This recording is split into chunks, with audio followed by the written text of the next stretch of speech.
آخر میں ظاہر اب وہ موقع ہے پروفیسر صاحب کہ آپ کی شہادت پہ گفتگو فرمائیں، اور شہادت کے ساتھ جو حب اہل بیت کا جو پیغام ہے،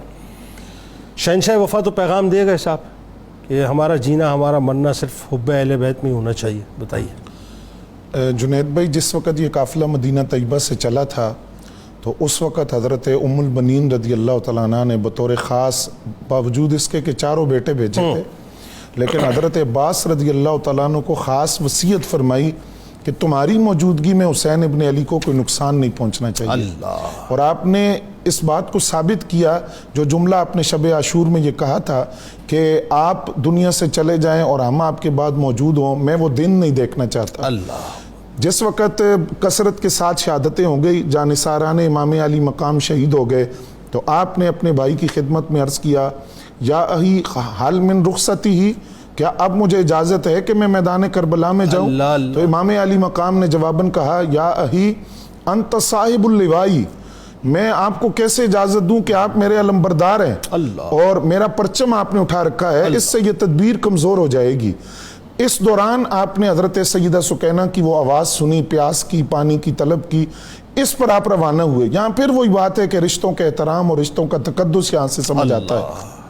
جب آپ روانہ ہوئے تو عمرو ابن سعد نے وہ فوجی دستہ جو فرات پر مقرر تھا اس کو ہوشیار کیا کہ تم متحرک ہو جاؤ، اب یہ پانی کی طرف آ رہے ہیں۔ آپ لشکر اشقیاء کو چیرتے ہوئے فرات کی طرف بڑھے، گویا کہ آپ یہ کہہ رہے تھے، ہاں مجھ کو یاد رکھو میں حیدر کا پسر ہوں، ہاں مجھ کو یاد رکھو میں حیدر کا پسر ہوں اور باغ نبوت کے شجر کا ثمر ہوں، میں دیدہ ہمت کے لیے نور نظر ہوں، پیاسا ہوں مگر ساقی کوثر کا پسر ہوں، واللہ میری ضرب تمانچہ ہے بلا کا، دل بند ہوں میں شیر خدا کا۔ وہ جو آپ کا حملہ تھا وہ قہر خداوندی بن کر ان پر نازل ہوا، اور ان صفوں کو چیرتے ہوئے آپ فرات تک پہنچے، اور وفا کی وہ داستان رقم کی ہے کہ پانی ہاتھ میں ہے، خود بھی پیاسے ہیں، لیکن اپنے نفس سے مخاطب ہو کر کہتے ہیں کہ یہ وفا کے آداب کے خلاف ہے کہ وہاں اولاد پیاسی ہو، بھتیجی پیاسی ہو اور پہلے میں پانی پی لوں۔ اب آپ واپس آئے، مشکیزہ آپ نے بھر لیا، واپس آئے تو آپ کا دایاں بازو جب کٹ گیا، دایاں بازو کٹنے پر جو آپ نے الفاظ ارشاد فرمائے، واللہ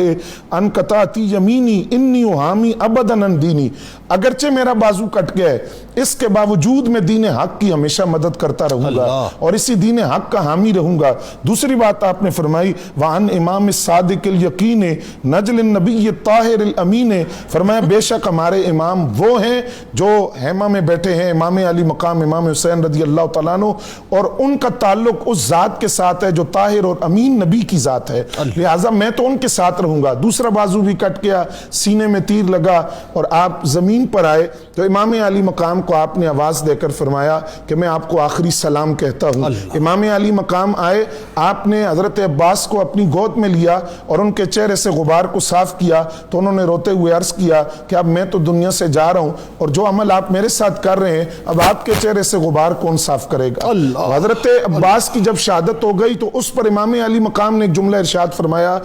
الان انقصر ظاہری، اب میری کمر ٹوٹ گئی ہے۔ حضرت عباس کے جانے سے اب میری کمر ٹوٹ گئی، اور اس سے بھی بڑھ کر دیکھیے دل دہلا دینے والا منظر وہ ہے کہ ماں جو ہوتی ہے وہ اولاد کو سردی کے تپیڑوں سے بچاتی ہے، گرمی کی لو سے بچاتی ہے۔ یہ کیسی ماں ہے کہ مدینہ طیبہ خبر آتی ہے آل بیت کی محبت کے اندر کس طرح انہوں نے اپنے آپ کو رچا اور بسایا ہے، کہ خبر آتی ہے کہ آپ کے بیٹے شہید ہو گئے تو وہ فرماتی ہیں پہلے مجھے یہ بتاؤ کہ حسین ابن علی کہاں ہیں، ان کے بارے میں خبر دو، وہ کہاں ہیں؟ تو کہا آپ کے چاروں بیٹے شہید ہو گئے۔ انہوں نے پھر پوچھا مجھے یہ بتاؤ حسین ابن علی کہاں ہیں؟ تو جواب ملا کہ وہ شہید ہو گئے۔ پھر حضرت عباس رضی اللہ تعالیٰ عنہ اور باقی بیٹوں کی شہادت کی خبر دی گئی تو حضرت ام البنین نے وہ جملہ بولا، فرمایا اس نیلے آسمان کے نیچے جو کچھ ہے وہ میرے چاروں بیٹے ہوں یا میرا کچھ بھی ہو، وہ سب کچھ حسین ابن علی پر، اولاد زہرا پر میں قربان کرتی ہوں، اور دنیا کو یہ پیغام دیا کہ اہل بیت کی محبت وہ دنیا کے اندر بھی کامیابی ہے اور آخرت کے اندر بھی نجات کا باعث ہے۔